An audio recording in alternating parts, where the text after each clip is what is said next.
ati garuu mana duwwaa keessa sim jettee ciistee maaliif mana yaalaan naqne sabbu? Nannaqa mana deema. Ani mucaa sana barbaade kaleessa mana isaa dhaqee nageessitu malee naan koo gibbicha malee bilookiin beekonna jiraatti hin dawwale. Jiraatti dawwale jiraan immoo natti meeqa? Dura natti muudidee dhimma keenaan jechaa ture. Rakkoo kan nannaqa mana qorichaa. Bakka buna ishee kana si buusa waaqa. Ish dhugaa. Buufattu ati buufadhu. Buufadhu dhugaa xiqqoo. Dura buna dhugda. Dura nyaatamu dura buna dhugda. Itti bajjanii Nyaatu. booddee nyaata. Buna argitan. Bareedu. Inshaallah tabaarak. Nareeddee gaatee na dhidhiibaa arti. Bismillahirrahmanirrahim. Argitan. Garuu nama sakkattu banuu fan ture lakka kana gadi qabdi. Irraan fadhichuudha jiru biyya araba. Isaan amma akkatti godhanii buufatu mitiire. Dallatiin akkam bareeddii. Qabbaneessi bun. Kunoo lafa haadhuma na qaalaa. Isti dhugaadhi. Aduun samaanii Guba. kallaalee guba. Kaleessa mucaan ni gaafa inni akkas jiru jalaa dhukkubsatte. Egite Situ miidha akka. maal miidhe kun uleedhaan kan arii ishee dhoote. Ishee kan dhufaanii fiigee ishee kan nu reebe isheedha. Amma garuudha. Buufadhu. Amma mana yaalaa geessina maal goonare numatu kisaaraa keessa jira waan ta'eef mana yaalaa. Walii galtanii na dhumtan. Qorra rabbi Qorra. tokko dhugilaan sadiin Dhugaa fayyadamtu haa. guddaa fakkaata. Maali walumaan aduu keessa uffani ani soo dhugaan jira maal akka qabu. Buna koo tokkuma mirxii ishii yoo dhugan lamaan dhugamni sukkaara. Sadii baannaan ariitii daldalatti. Dhuguma. Guddoodha dhugaa. Dhugaa rabbii baay'ee baatti jaal. Sadii. Baay'ee baatti dhugaa rabbii. Anoon qabbaneessitu bareedduudha. Ani koo viidiyoo kee argeen nannee. Dhugumaa. Namaas hin qabu maaliin qabu wannaa kaleesseen akkasii amma dawwalee fi jechuudha. Wanti kottuu mucattiin duukaatee dinagdee barbaadna jedhe. Maal goonere makaraa argine makaraadha. Largaruu dhiifama namaa gochuun waan nama fayyadu. Namni daqiiqaa tokko keessatti waan ta'u beekan argite amma fayyaadha amma fayyaa miti.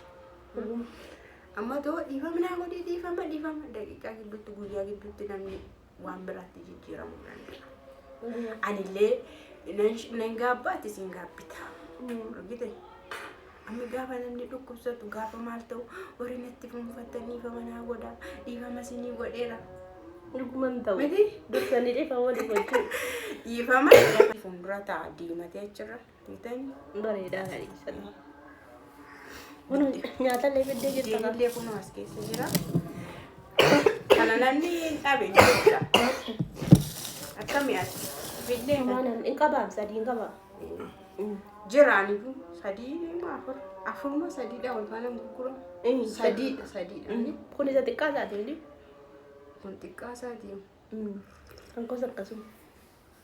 Yaan walfaana sadiin qaban ture tokko ishee gidduu namatti fudhatte. Nama akkamsi godhaa jira. Dhugaan itti bulluqe. Itti bulluqe. Jechuun kuban jedhe. Jira. Dhugishi sana dhugisa sana irratti Isa bira fayyadu. dhugu. Sana dhugi. Achi amma mana yaalaa deemu. Malee difficult. Dhaggeeffattoota hordoftoota keenyaa maqaanii hordoftoota haadha kutubi. Maalummaa keenya tokko mallattoo tokkoof waan ta'eef maamti isin jedha. Isinillee baay'ee aartaniittu. Isheellee dhukkubeera. Bakka maa gochuu hin dandeenyu. Asumaan dhiifama sun gooteetti. Mitiiree amma hin geessu. Nyaadha dhugaa danda'u. Gushaa tokko erga galisaati nyaanni bara. Booddee nyaadha dhugaa rabbi. Booddee nyaadha.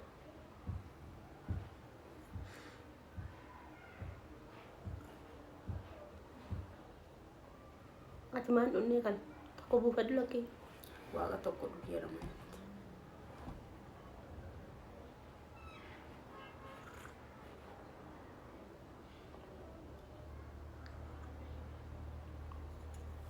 Bakka nagee. Ishee kana Baay'een dhugee dhugaa rabbii. Uumaa waan tokko nyaata nama waan itti fakkaatu. busaasti qabee laatamu maali? Beekuun nan dhaqu takka na ho'isu takka na dilalleessa. Mataan na dhukkuba.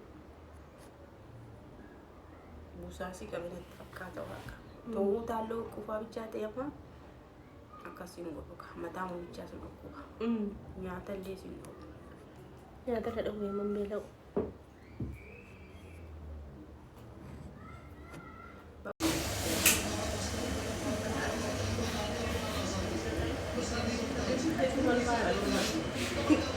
Anatti wal bare hin beeku moonni waan akkasii.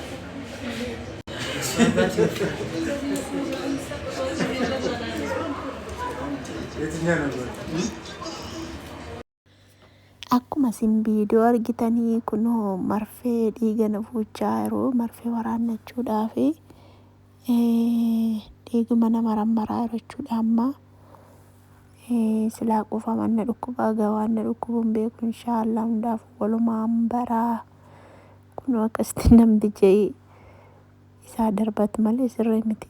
Intinii gateettii koo qabee ilaaleetu harka koo luka isaa dhaggeeffate kan koo kan see caallee fayyoon hin kofalte sagaleen jalaa balleesse malee kunoo akkuma argitan fayyoon nageessee. Haa galatoomtuu dhugaa rabbii mooqallee moottee naa fiddee ergii kaleessaati homaan qaammasnee sababii isa bakka na wajjinii dhiphachaa turte biddeellee hojjettee naa fiddee nyaanne garuu biddeecha hedduu waan na dhukkubaa tureef homaa nan feesisu nan beelessu nan dheebossu akkamitti ciisa dhugaa rabbiituma ta'uu dandeenyu godhadhu nan dhumannaa aduu deemaalee akka tokko na godhina caccabsee.